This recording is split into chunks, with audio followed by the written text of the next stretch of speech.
Peches Amud Aleph 88a. Really at the home stretch now. Coming to the conclusion of the tractate.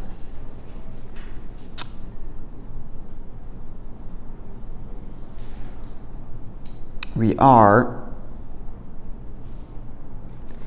about a third from the top of the page. The line begins with the word tefillah, bizmana, mitzvah, and then the fourth word is mechlal.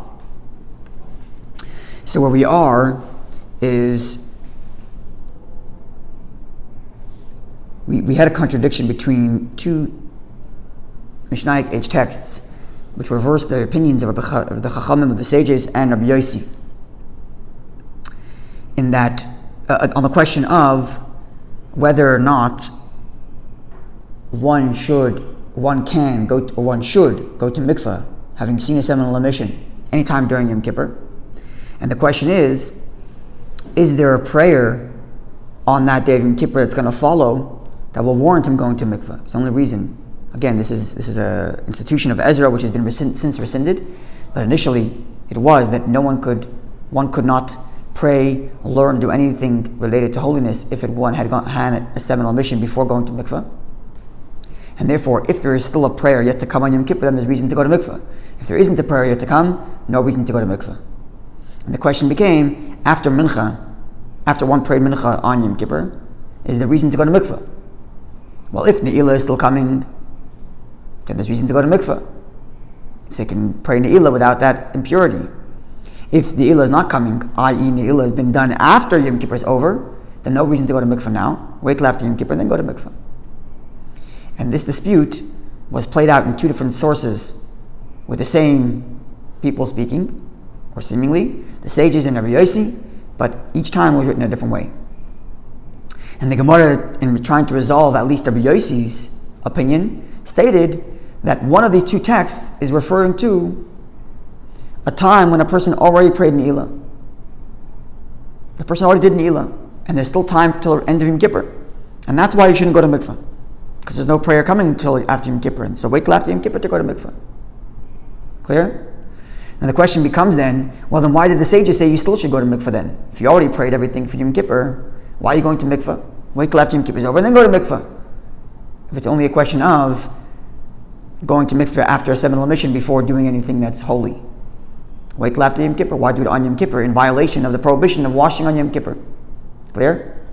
So trying to understand why the sages would nonetheless, even though a person has finished all their necessary prayers for that day of Yom Kippur, why would the sages nonetheless say you should go to mikveh on Yom Kippur? And we answered, because there's a principle that the sages are trying to uphold, which is tefillah bizmana mitzvah. Going to the mikveh in due time, or at the earliest possible opportunity, is in and of itself a mitzvah. So even though I have no obligation for holy activity, no learning, no prayer coming until Yom Kippur is over, and therefore in theory no reason to go to mikveh, nonetheless, because there's a mitzvah to go to the mikveh at the earliest possible opportunity, the sages said, go to mikveh even on Yom Kippur, even though you have no obligations to pray, because you've already done Ne'ilah. That's where we're at. Clear? Okay. So then now the question goes like this. Now, michlal, if we're going to say that the sages dispute, and the sages tell you to go to mikveh on Yom Kippur, even though you've already done all your prayers, because there's a mitzvah to go to mikveh on time, i.e. at the earliest possible opportunity, then that would mean that Rabbi Yossi, we can deduce from here that Rabbi Yossi, who disagrees with the sages, Savar, he's of the view, tefillah bizmana, Savar alav mitzvah. He would be of the view that going to mikveh on time is not a mitzvah, which is why he said wait till after Yom Kippur. Clear? Okay. Now the Gemara is going to bring a statement that's going to contradict this idea, this notion that Rabbi Yossi says going to mikveh on time is not a mitzvah. The Gemara is going to cite a text that disproves that. I'm sorry, can you repeat why he thinks it's not a mitzvah? Well, because the text has an argument between the sages and Rabbi Yossi. And we're establishing that the reason why the sages say to go to mikveh, even though you've already done all your prayers, is because going to mikveh on time is a mitzvah. Which would mean Rabbi Yossi, who says to wait till after Yom Kippur, is of the opinion that going to mikveh on time is not a mitzvah. Right, but there's no, It's not a mitzvah to go on time. There's no prayers to come on Yom Kippur, so wait till after. But now we're going to cite a text which indicates that Rabbi Yossi is of the view that going to mikvah on time is a mitzvah. Okay? So it says the Gemara like this. We're not going to get into the entire detail of that case because it's a complex case. We're going to simplify it to its core. Vatanya, what we've learned. Actually, this one's the easier one. The next one's a harder text. Okay. Vatanya, we've learned. If someone had the name of God written on his flesh. So he has an issue here. He can't go to mikveh. He has to go to mikveh, but he can't go to mikveh because if he goes to mikveh, he's going to be washing off God's name. It's a problem. It's a conundrum. So first of all, we established if you have the name of God written on your hand, don't go wash because you're erasing God's name. Don't smear ointments. Again, you're erasing God's name. Don't stand in a place that's dirty or a bathroom, unbefitting for God's name, which would mean you have to at least cover it before you did any of those things. You have to cover up that name of God so it's not disrespected, or wait for it to fall off naturally. But you couldn't do any activity that's disrespectful to the name of Hashem written on your body. Why would somebody have God's name on their body? I don't know. Hypothetical. I don't know why someone would do that, but hypothetical. Person did. Maybe like an amulet or something? Maybe that's why he did it. Wouldn't that have a correlation to tattooing your body? Yeah, so tattooing is a prohibition in of itself, but this is not a permanent writing. Because tattooing doesn't get erased by going to shower. Right. But this is not a permanent writing. It's with pen, just with ink, which would wash off in the shower, which is why it's a problem to take a shower until it either comes off naturally or you covered it. Right? No, but my question is, how did the name get there in the first place? I don't know. He just decided to write it on his hand. I don't know. Or somebody else took his hand and wrote it on it. I have no idea. Hypothetical. Happened. Right? So says the Gemara. Now, this is now the text we're quoting. Mitzvah. If it happened that he now has to go to mikvah, and the mikvah is a commandment, he has to go to mikvah. So now he has an issue. He's got to go to mikvah. But if he goes to mikvah, he's going to be erasing God's name written on his hand or anywhere on his body. So what does he do? Says the Gemara, gemi, he should put upon it, gemi is some sort of grass that's turned into like a paste of some sort. The mikvah? No, he puts it on his hand, covering the name of Hashem, and then goes to mikvah, and goes down into the mikvah. Now, okay, the question is, how come it's not considered a separation between his body and the water? The water kind of seeps through, but it's enough to protect it from making the name of Hashem rub off. We're leaving that aside. The point is, he goes to the mikvah covering it up. Now, Rabbi Yossi says, Yodid v'tovel kedarkai. Go to mikvah as you are. V'lvad shalo yeshavshiv, so long as you don't actively rub off the name of Hashem. But go to mikvah as you are without covering it. Now, the Gemara says it's v'kaimalon. Elsewhere, the Gemara quotes the same text and analyzes it as follows. The betfila b'zman mitzvah pligi. The root of the dispute is whether or not mikvah on time is a mitzvah. How so? Everybody agrees, both Rabbi Yossi and the sages, and in this view, that in the first instance you should cover up the name of God with this kind of paste and go to the mikvah. You should. Everybody agrees you should do that. The question comes, what if you don't have any of this paste available to you? So the sages say, we're sorry, hold off your mikvah until you find that paste. Whereas Rabbi Yossi says, go to mikvah anyway. Why would Rabbi Yossi say go to mikvah anyway, even though you don't have that paste available and you run the risk of rubbing up the name of Hashem? Wasn't he thinking that it's not a mitzvah? Answers the Gemara elsewhere that the reason why Rabbi Yossi says go to mikvah anyway, even though you don't have the paste available, is because going to mikvah on time is a mitzvah. And that would contradict our statement in the Gemara here. Where here we concluded that the reason why Rabbi Yossi says not to go to mikvah on Yom Kippur, even though he did all of his prayers, is because there's no reason to go on time. Seeming contradiction. Here we're implying that Rabbi Yossi says mikvah on time not a mitzvah, and therefore once you're done your prayers in Yom Kippur, don't go to mikvah after a seminal mission until Yom Kippur is over. Whereas there, Rabbi Yossi says, look, you can't find that paste to cover the name of God, too bad, go to mikvah anyway, because you got to go on time. Contradiction. Answers the Gemara, Rabbi Yossi is a very common name, and therefore there are two different Rabbi Yossis. Says the Gemara as follows. Hahi, Rabbi Yossi ben Bar Yehuda. That Rabbi Yossi, which said going to mikvah on time is a mitzvah, that's Rabbi Yossi bar Yehuda. Whereas the Rabbi Yossi who said going to mikvah on time is not a mitzvah, In the case of Yom Kippur, that's Rabbi Yossi ben Chalafta. Two different Rabbi Yossis. And we're going to prove that there's a different Rabbi Yossi named Rabbi Yossi ben Yehuda, who's of the view that going to mikvah on time is a mitzvah. The Tanya, for we've learned. Rabbi Yossi ben Yehuda says, Daya tefillah shetehei b'acharena. It's enough for the mikvah to be done at the end. This is the complicated case I was referring to. It's a very complex case, but the simple, with actually a three-way dispute, is Beis Hillel, Beis Shammai, but the sum total, for the purposes of our discussion, is as follows. A woman who is not sure when she's supposed to go to mikvah, for whatever reason. Now, that would mean, in theory, that if a person considered every single possibility as viable, and you consider the value of going to mikvah on time important, then what you would argue is this woman should go to mikvah every single time she possibly needs to go to mikvah, because you have to go on time. Whereas if we don't care for you going on time, we just want you to be pure when you can, then go once at the end. At the last possible opportunity, go to mikvah, and it covers everything. Right? Let's just make it simple. She may have to go Sunday night, and she may have to go Monday night, and she may have to go Tuesday night after her menstruation to be with her husband. Okay, let's just say that that's the case, and she's not sure when she has to go, Sunday, Monday, or Tuesday. Now, if there's no issue, if there's no reason to go to mikvah on time, and the only question is she should become pure before she's with her husband, then take the last possible opportunity, go to mikvah Tuesday night, and then you're good, done. Right? But if you have the view that going to mikvah on time is a mitzvah, then maybe the on time means Sunday night, so go Sunday night. But you still can't be with her husband because maybe on time means Monday night. Now you got to go to mikvah on time, so go Monday night again, because maybe that's a possibility too. But you still can't be with your husband because maybe she has to go Tuesday night. Now Tuesday night's on time, so go to mikvah against Tuesday night, which means the Gemara there gives something like 90-something times you'd have to go to mikvah. The Gemara does the math over there, and she may have to go to mikvah a whole bunch of times, because every single time, maybe this is the time to go to mikvah on time. Right? Which means, therefore, Rabbi Yossi is saying, don't worry about all that. The last possible opportunity to go to mikvah, that's when she should go. Why? Because he's of the view going to mikvah on time is not important. The point is, as long as before you're with your husband, go to mikvah. And in the case of Yom Kippur, that would mean there's no reason to go to mikvah on time on Yom Kippur.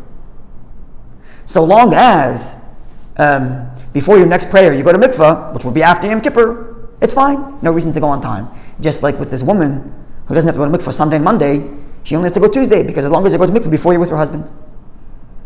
Clear? Yom Kippur has a set, it has its own seder, right? It's got its own time for everything. Yeah. Where the woman doesn't. It's a natural cycle that's always changing. Yes, it's true. But so for her to wait to the last moment to not go Sunday, Monday, or Tuesday, just go Tuesday. Yeah. It's not the same as for Yom Kippur. Okay, so let's make this clear a second. The mikveh he's going to on Yom Kippur is not the Yom Kippur mikveh. It's also for a natural reaction. It's because of seminal emission, which could have happened any time. It just so happened to him on Yom Kippur, unfortunately. And therefore he has to go to mikveh before he prays his next prayer, by the law of Ezra, even though again, today that law has been rescinded. So it's not a question of the Yom Kippur, it just happens to be on Yom Kippur. It's not the Yom Kippur that's making him go to mikveh. It's the seminal mission that happened to be on Yom Kippur. And the question is there any value to him going on Yom Kippur? Okay. Right. So if you already consider, assuming he already did all of his prayers, which means the only reason for him to go to mikveh is for the evening service that's going to be after Yom Kippur, then is there any value to him going on Yom Kippur? The only value would be if you're of the view that going to mikveh on time is important. But isn't there another issue that if she goes to the mikveh before she's supposed to go to the mikveh, there's other issues involved there in terms of her purity? And it's a little off the subject, but Well, the answer wait a certain period before she does, and that period may have ended. It may have been, but it may not have been. Right, which is why, to cover all bases, if you think going to mikveh is on time, then go every single possible opportunity that might be the ending. But she wouldn't be permitted to. She wouldn't be permitted with her husband, that's right. She'd go to mikveh. Prematurely. You're asking, why would she go to mikveh if she can't be with her husband anyway? Right. That's only if you're of the view that going to mikveh on time is a mitzvah in and of itself. And because this might be the right time, go. Even though she can't be with her husband. Even though she can't be with her. That's correct. Even though she can't be. She's in doubt. That's right, which means she'd go to mikveh multiple times till she finally could be with her husband. Whereas if you're of the view, like Rabbi Yossi ben Yehuda, that going to mikveh on time is inconsequential, and the only thing is, before you're with your husband, go to mikveh, then wait for the last opportunity. in our Which scenario, you ultimately would have to do. which you have to do anyway. In doubt. She would have to do anyway, that's right. That's right. Even according to the other view, she'd have to wait till the last mikveh. But the other view says you have to do it a bunch of times before she gets to the last one, because each time is a mitzvah to do it on time. Right, no, of course, yeah. Following? No, I am following. Okay. So this is the Rabbi Yossi Rabbi Yehuda, one Rabbi Yossi, who's of the view that going to mikveh on time is not an issue. Where there's a different Rabbi Yossi, Rabbi Yossi Mechalafta, who is of the view that going to mikveh on time is an issue. And therefore, for that Rabbi Yossi Mechalafta, go to mikveh multiple times. A, B, even if you cannot cover the name of God with that paste, go to mikveh anyway, because you got to go on time. Clear? But I guess in that case, if it were to rub off, then it would be invalid. If the name were rubbed off, then... The name rubs off, the name rubs off. You can't control that. But you can't do anything actively to make a rub What off. about going into the mikveh having something on your body? So generally speaking, it's called the chatzitza. It's a separation between your body and the water. Right. So in this case, the Gemara discusses it elsewhere. We're not going to get into it. But the bottom line is that this does not constitute a separation, this paste. Right. But it still protects the name of God from being erased completely. Okay. Now we come to the final statement of the Gemara, which would seem to be, it's an interesting discussion, and we'll explain it, but it seems to be a little bit, I don't want to say odd, but curious that the Gemara would conclude the entire tractate of Yoma, the holiest day of the year, which we've been describing over the last 8 chapters. We only started the 8th. But there are 8 chapters devoted to the amazing awesomeness and holiness of Yom Kippur, and we conclude with a curious conclusion. Like, you wouldn't think this would be the choice for concluding discussion on the day of the amazing and awesome Yom Kippur. Not awesome as in the modern teeny bopper version, awesome as in the true translation of awesome, like awesome, right? So this is the Gemara's concluding commentary. Tanu Rabbanon, our sages taught, Haraya Kari B'Yom Kippurim, one who sees a seminal mission on Yom Kippur. Yored V'Toivel should go to the mikveh, assuming whatever opinion you're taking earlier. But let's just say you're going to mikveh before the next prayer.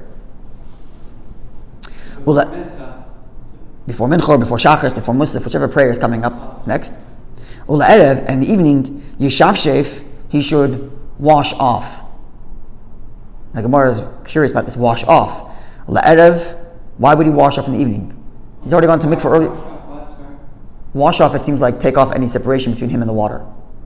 That's what the Gemara's language seems to be like. And the Gemara is asking, later that night you should clean up? My dahava, it's already passed. You already went to mikveh in the morning. Why are you cleaning up later? Says Gemara, no. Rather, you should say, before Yom Kippur starts, one should examine their body to make sure there's nothing there that would separate them between them and the mikveh, so that just in case they need to go to mikveh for a seminal mission tomorrow morning, they have a clean body to go to mikveh. Okay. So kasav mitzvah l'shavshef, meaning there's a mitzvah to, as you just explained, a mitzvah to clean oneself up before Yom Kippur starts, just in case one needs to go to mikveh the next morning. Now the Gemara says like this. We should see the Shulchan Aruch about this. Maybe tomorrow we'll look at the Shulchan Aruch on this discussion about the seminal mission, because there is the Code of Jewish Law on this subject as well. So maybe we'll look at that before we get to the Gemara on Chanukah. So the Gemara is like this: Tani Tana Kamed Rav Nachman. The following teaching was taught in the presence of Rav Nachman. Haroya Kadabi Yom Kippurim. One who sees the seminal mission in Yom Kippur, Avanoisav Moichlin Loi. His sins are forgiven for him. Why would you say his sins are forgiven? So explains Rashi. They are forgiven because the seminal mission was involuntary. He didn't do it manually. It happened to him because God made it happen to him. So this text is therefore saying that it's not your action, it's God's action, which means God's sending you a message. What message is he sending you on Yom Kippur? You know what he's telling you? He's telling you that you're going to have good seed and long life. So it's a good sign. God's sending you a message. Vitality. Sorry? Vitality, life, expressed in the seed. Both for him and for Yeah, for him and his children. So this is the indication. It's a good thing according to this view. Quite not what you expect. The Gemara asked, but we learned the text, Mishnaic age text. which says, Avonos Sedurin, his sins are organized, which means to say, that means all of his sins are lined up right in front of you, accusing you, which means the exact opposite. The view we just read before was that it's a sign of vitality, life. God's telling you, you're living well, look, you have seed. The other text says, a person that has seminal mission on Yom Kippur, that means it's God's way of saying, hello, all your sins are lined up and stacked against you because look at you, look at the sin you've done. Contradiction. Says the Gemara, no. My Sidurin, what does the text mean when it says that your sins are organized? Not that they're organized in front of you, accusing you, but rather Sidurin Limachel, they're organized and set up to be cleaned up, to be cleaned. Okay, so far we have that seminal mission on Yom Kippur is a good thing. Involuntary, obviously. Good thing. It's a message from God that you're vital, you're alive, you're capable of reproducing, you're going to have a good, strong life. Okay. Now, conversely, Tana de Rabbi Shmuel, they taught at the study house of Rabbi Shmuel, one who sees a seminal mission on Yom Kippur, Yidag Kol Hashana Kolo, he should be nervous the entire year that maybe this is his last year. Because it's a terrible sign. This is God giving him a sin on Yom Kippur to tell him, you're in a bad state. Exactly the opposite of the previous text. Now, the Im Os Leshana, however, if he did live through the year, Muftach Loi, he is guaranteed Shubran Elam Haba, that he must be a person worthy of the world to come. Why? So Rashi says, because it must be that he has so many good deeds that notwithstanding the fact that he has seminal mission on Yom Kippur, he still lived the year. That means he must have that many good deeds, and thus he must be a person of the world to come. Amar Rav Mar Yitzchak, and Rav Mar Yitzchak said, Teidashi, you should know that if this person lived out the year, it's definitely a good sign. He had a seminal mission on Yom Kippur. He lived out the year. And the fact that he lived out the year means he has so many good deeds to outweigh that one time of the seminal mission involuntary, even though he's on Yom Kippur. And how do you know that this is the case? Shekol Alam Kulei Rav, because the entire world is starving themselves from intimate activity on Yom Kippur. That's one of the prohibitions.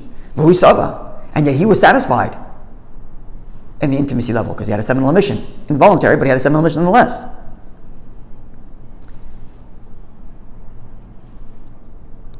And even though he was satisfied when everybody else was hungry, right? No, everybody else was starving themselves from intimacy. He was satisfied with intimacy, which therefore would indicate it was a terrible thing for him to do. He broke the rules that everybody was following. Nonetheless, he lived out the year, so it must be because he has tons of merit. Final comment. Ki Asaf Dimi Ravimi said, Ki Asaf Dimi, when Ravimi arrived from Israel to here, to Babylonia, where we are in the Gemara, Amar, he said, Mefish Haye Sagi Misagi. This person that has a seminal mission is full of life and going to make life. Going back to the first opinion, which said that seeing a seminal mission on Yom Kippur, involuntary, is a message from God that you're full of vitality. And thus concludes the tractate Yom Kippur. Isn't that curious? This is the discussion. You would think the Gemara would conclude, we had very lofty discussions earlier about the essence of Yom Kippur doing atonement, even though the Jew might be so far gone. Inspirational points about tshuva, that the tshuva can be done even a person who's stuck in, that's what you would think it would end with. Perhaps what the Gemara is saying is as follows. Jews and human beings are complicated. We're not clear-cut.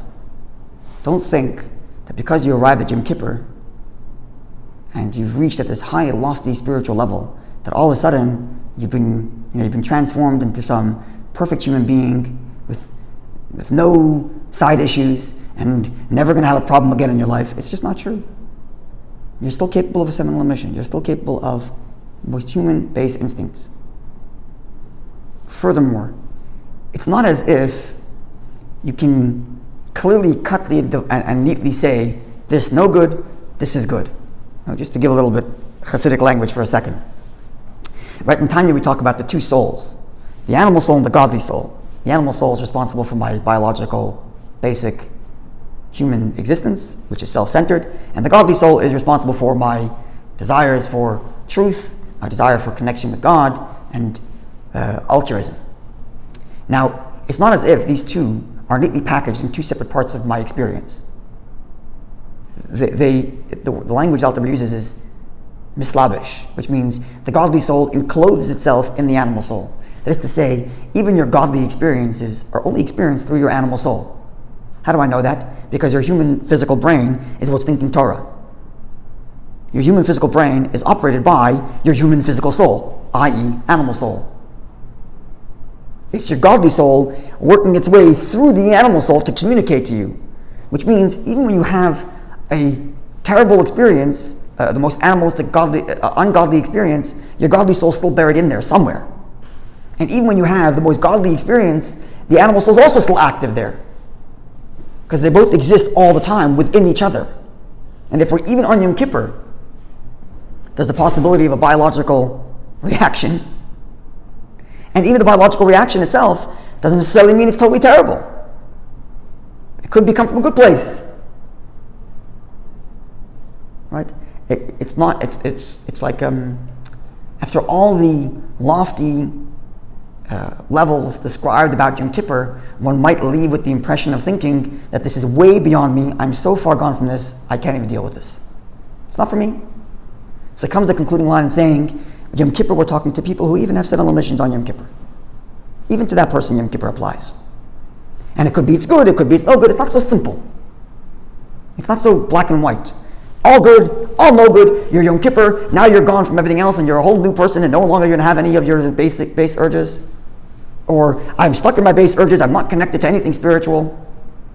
Both of those attitudes are wrong. We're complex people that have a mix of both all the time. On Yom Kippur there could be a seminal omission, and even the seminal omission is not cut and dry bad.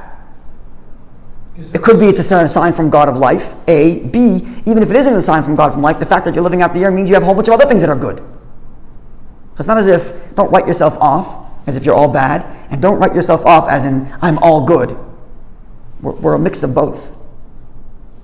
And if as we go through the experience of Yom Kippur, bear that in mind. Perhaps this is why the Gemara is concluding with this discussion, but again, the floor is open. I'd love to hear your commentary.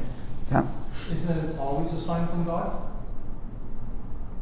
Yeah, but what is the sign? Not necessarily. Yes, but what's the sign? Is the sign that you are so stuck in your base urges that look at you, even on Yom Kippur you did this? Or is it a sign from God saying, no, you're fantastic. I'm just using your biological urges to send you a message of your vitality. Which is like an interesting way for God to send a message about your goodness, by making you have a biological reaction. Just in and of itself, it's an interesting thing to consider. Understanding the message is one thing. Is what I'm asking isn't it always a sign from God? Understanding what that sign is something else. Yes, that's not the point. Okay, so you're hungry this morning. Is that a sign from God? Sorry? You're hungry this morning. Is that a sign from God? However you answer that question, that's how I can answer your question here. They're the same thing. It's a question of your biological urge that God has so implanted in your body that you wake up in the morning hungry. That's the way God made you. Right? So is it a sign from God? What's the sign? The sign is, go eat, and Torah tells you, here's how you should eat. These are the intentions you should have. This is the kind of food you should eat. This is how you prepare yourself before you eat. This is how you thank God after you eat. Okay, right? And what about having a correct balance between our animal soul and our godly soul? Is there a correct balance? Or Absolutely. Do we have to find our... No, there is, which is what the entire book of Tanya is dedicated to. The largest part of Tanya is dedicated to understanding that balance, how to use the animal soul in its service of God, knowing its strengths, knowing its weaknesses, when to say stop, when to say go. That's the big challenge. The challenge is finding that balance. Balance, or more correctly, learning how to use the animal soul in the proper direction. Right? But remembering that it's not going to be pure godly soul ever, and it's not going to be pure animal soul ever. Because that's not the kind of people we are. We're not black and white people. And that perhaps is the message the Gemara is trying to relate to us, and concluding this whole discussion of Yom Kippur with something as base as this. Perhaps. Again, I'm not fully satisfied with this explanation, because the explanation I gave is very generalistic. I'd love it to get into the details. The details, the specifics of, like, the details of the fact that it's specifically long life and having children, using the language of Sedurin, his sins are organized against him or organized for him. I'd like to see the specifics of these different opinions, and like those who say it's a bad thing. Where are they coming from? The one who says it's a good thing, where is he coming from? I'd like to see more details, an explanation that covers more of the details of this discussion. But I think the overview is perhaps this is the message. Okay. Okay, wonderful day. God willing, I think tomorrow we're going to look at the halacha related to Sema L'Mishin and Yom Kippur, and then we'll get to the section of the Gemara that talks about Hanukkah. Okay, wonderful day, everybody.